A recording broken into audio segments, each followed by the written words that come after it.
Alright, so welcome back. This is our last video for functions. So we have come to the end of the chapter. I want to talk about two things today. One is the domain issue, and the second is inverse function. So this domain issue is normally with fractions. Okay, normally with fractions, fractions with x in the denominator. So if x is not in the denominator, we don't have a problem. Only if x is in a denominator. It's not a problem, you just need to write an extra line. Okay, so this is the domain issue. Okay, say we have fx equals to 5 over 3x. Alright, now if I put the input 2, what is my output? This will be 5 over 3 2, which is 5 over 6. 6. Okay, so if I put -1, this is just 5 over 3 times -1, which is -5 over 3. Alright, but what if I put 0?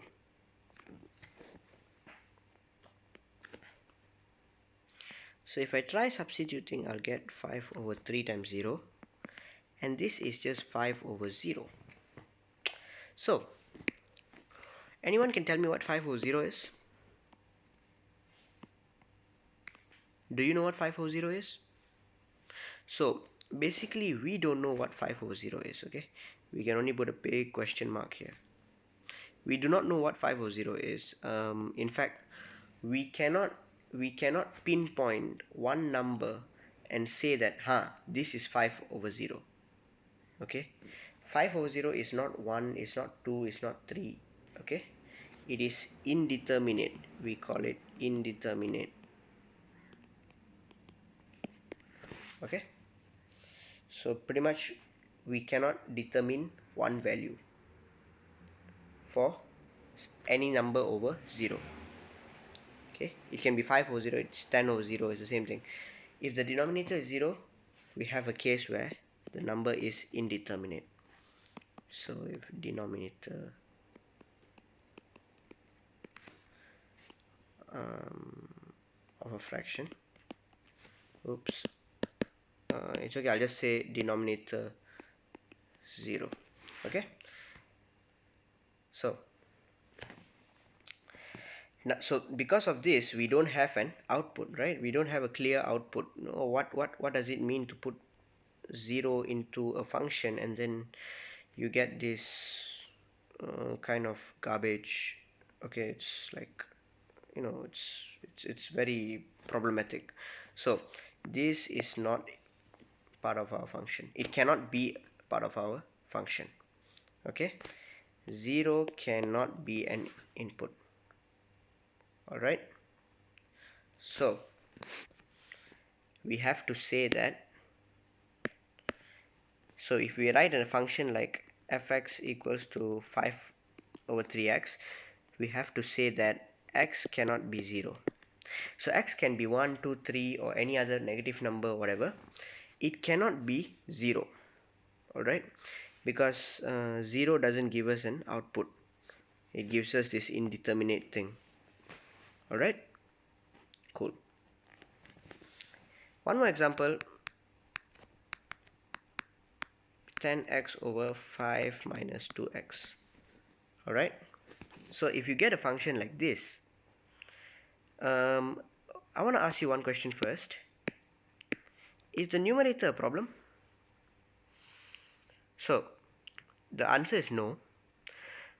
I don't care what I put in the numerator, it will still not be a problem. Okay, as long as the denominator is not 0. Okay, so only the denominator must not be 0. That is the condition. So the condition is that denominator is not 0. So in this case, 5 minus 2x is not 0. So 2x is not 5, and x cannot be 5 over 2. So this means 5 over 2 cannot be in our domain. Okay, all right. So 5 over 2 cannot be an input. All right. So when we write a function, we write this and the condition. Okay, you write these two things side to side. So maybe you can write it at the side. You can say x is not 5 over 2. All right. Okay, so I do not know if you kena potong markah if you don't write this thing, but it's a good practice to write. Okay, nice. So next we are going to inverse functions, and then we will tutup kedai for functions lah. Okay, so what are inverse functions? It's just the reverse of a function. That's it. So first we said from x, you put it inside the function f, you get fx. Okay, pretty much this is the fruit, and then you put it inside a juice maker, you get juice, right? You get, so if you put an orange, you get orange juice, right? Now I want to ask you, what is the reverse process? So this is the inverse. Okay, my writing is so bad. Inverse. Okay, so my question is, so now if I have orange juice, I put it in this reverse machine, it should give me orange. Okay, so now notice that the juice is the input, or fx is the input for the inverse. Okay, and this is the output for the inverse. For the original function, we know the left hand side is the input, the right hand side is the output, right? But for the inverse function, it's all terbalik. Okay, it's all reversed. Okay, you're going in the opposite direction. So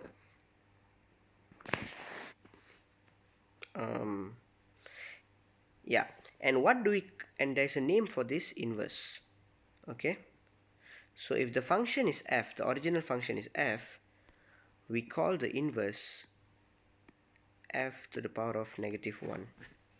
Okay, let me write it in orange, f to the power of -1. Okay, this is the inverse function of f. Okay, basically the reverse of f lah. Okay, cool. So now nope. Okay, so now, do all functions have an inverse? Not really. So let me ask you whether this function, okay, has an inverse. Now, one way to decide, let's take the input 3. Okay, this is my output, right? 3 squared is 9. How about -1? I'll get 1. How about 1? I will also get 1. Okay, and this kind of relation has a special name. What is it called? So oops, so we have already done this before. it is called many to one relation. Okay, because here you have two inputs going to the same output. But this is a function. This can be a function because we know that many to one and one to one can be functions. So this is a function. But does it have an inverse? So does the inverse is f negative 1. Okay, so does this thing exist? Question mark. So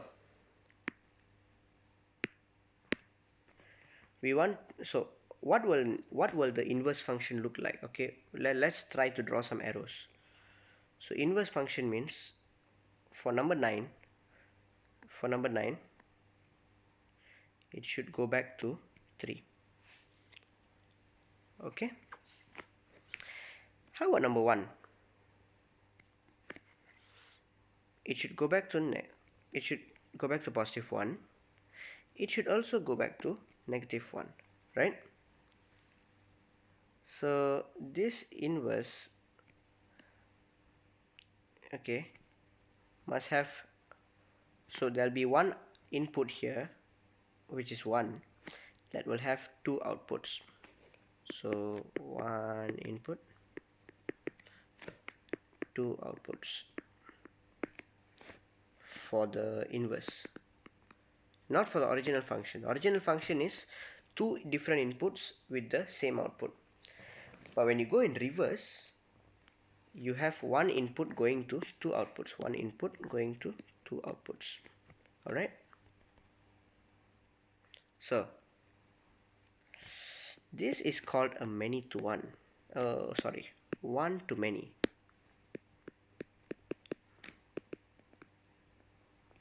This is a one to many relation. Okay, this thing right here. And in the previous videos we have said that a one to many relation is not a function. So this part here is not a function. Okay, which is not a function? The original f is a function because it is many to one. The inverse is not a function. Alright, the inverse is the one that does not exist. So here there is no inverse because inverse is one to many, which is not a function. Alright, so the answer to this question here is nope, because f is many to one. So whenever you have a many to one relation, okay, remember we said negative 1 and 1 go to the same output. So whenever you have this, okay, because the inverse will always be one to many, so this one has no inverse function. Okay, so we know that a function can be either one to one. We did this I think in 2 or 3 videos ago, or many to one. Okay, but now we know that many to one, okay, so many, so many to one, no inverse.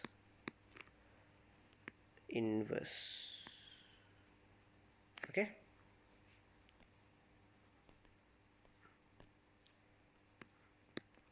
so only one to one functions have inverse. Okay, so functions that look like this, so maybe 3 goes to 9,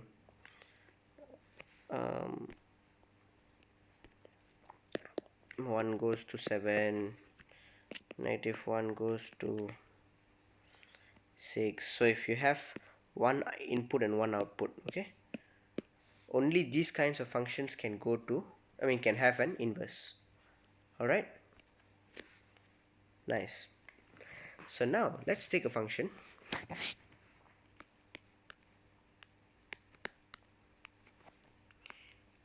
Three x plus 3. I want you to find the inverse of this. Actually, let's take 2x plus 2. Okay, 2x plus 2. So I want you to find the inverse. So why am I using x? You might be asking, oh, x is like this. Okay, so if I'm asking for the inverse, okay, why does the question say x? X is on the left hand side, not on the right hand side. You might say that, but what we are trying to do now is, okay, there is this function f. For now, let's forget it. Okay, so there is this function f, and then there is an inverse, right? So we are trying to say that, okay, now if I put some number here, what do I get here? Okay, so pretty much, if this is my input and I'm going in this direction, this inverse direction, what is this -1x that I get here? What is this? Okay, so that is the question. How to find? So step 1, let y equals to fx. So this is just to make your life easier. Okay, nak bagi senang. Okay, you let y equals to fx. So what you're saying is x goes to y under the function f. Okay, so if x goes to y, then the reverse process is the inverse. You input y, you will get x, right? So the output for y, okay, when you take the inverse, is x. Alright, so now let's go to step 2. So we know y equals to fx. And what is fx? Fx is 2x plus 2. So now x equals to, so 2x equals to y minus 2, and x equals to y minus 2 over 2. Alright, and what is x, by the way? X is just f inverse of y. So we have that f -1y equals to y minus 2 over 2. So we have this in terms of y, and then the output also in terms of y. So now step 3, nothing complicated in step 3. So like the previous composite function case, if we put in y, we get y minus 2 over 2. Same thing, if we put in any number, okay, say a number x, we will get x minus 2 over 2. So this is our inverse function. Oops, this is our inverse function. Alright, nice. Now I want to teach something. Maybe the current form 5s won't find it too useful, but for future, for current form 4s, this is important because this is in your KSSM syllabus. So let's take the two functions just now. So the function is 2x plus 2, and we got the inverse of x minus 2 over 2. I'll make your life easy. I will just draw the functions first. So this is what 2x plus 2 looks like. Okay, this is the function f. Okay,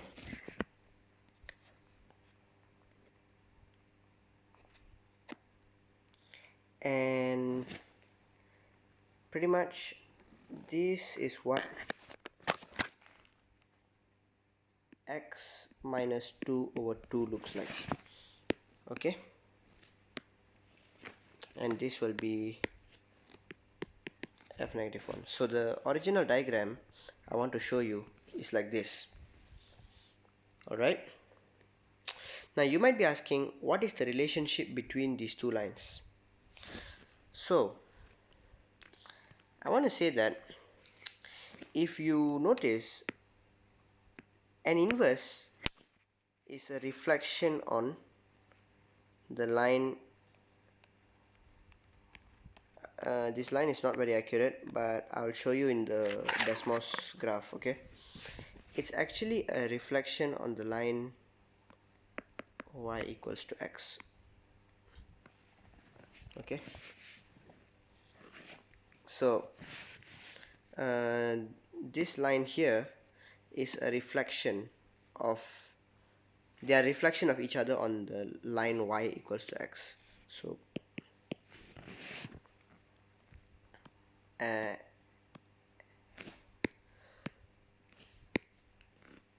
inverse of a function is a reflection of the original function on the line y equals to x. Okay, I'll show you in the Desmos. This will be very clear. Notice how the red line is a reflection of the blue line on the green line. Okay, so the green line is your, this line here is the axis of the axis of reflection. Okay, the line that you reflect lah. So think of this like a cermin like that. Okay, like a mirror. So the x, I mean the function f is your red line, and then the inverse is the blue line, and they are reflections of each other on the line y over y equals to x, which is the green color one. Okay, so that's how I would, let's just do another curve example. Okay, so say this is a curve. Okay, then how do I find the inverse? I don't even need anything, as long as I know, say this is the line, oops, say this is the line, it's supposed to be a straight line. Okay, say this is y equals to x. Okay, then the inverse is something like this. Oops, no, it's not like that. It's something like oops, I'm such a bad artist.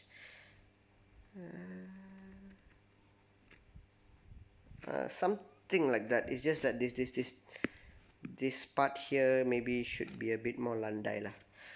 Okay, let me just try draw one more time and see. Okay, let's see. maybe okay, yeah. So this is the thing, okay, and they will intersect at this point here.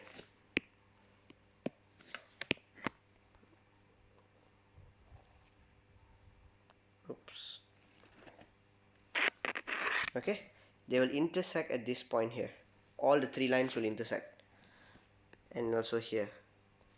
Okay, so this is the reflection. So the blue one is the inverse lah. Inverse of the green line.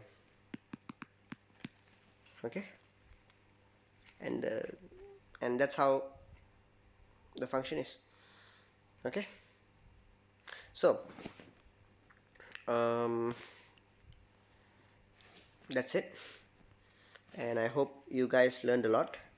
So next we will be going to trigonometric functions because I have had a few requests on that chapter. So see you soon, stay safe, goodbye.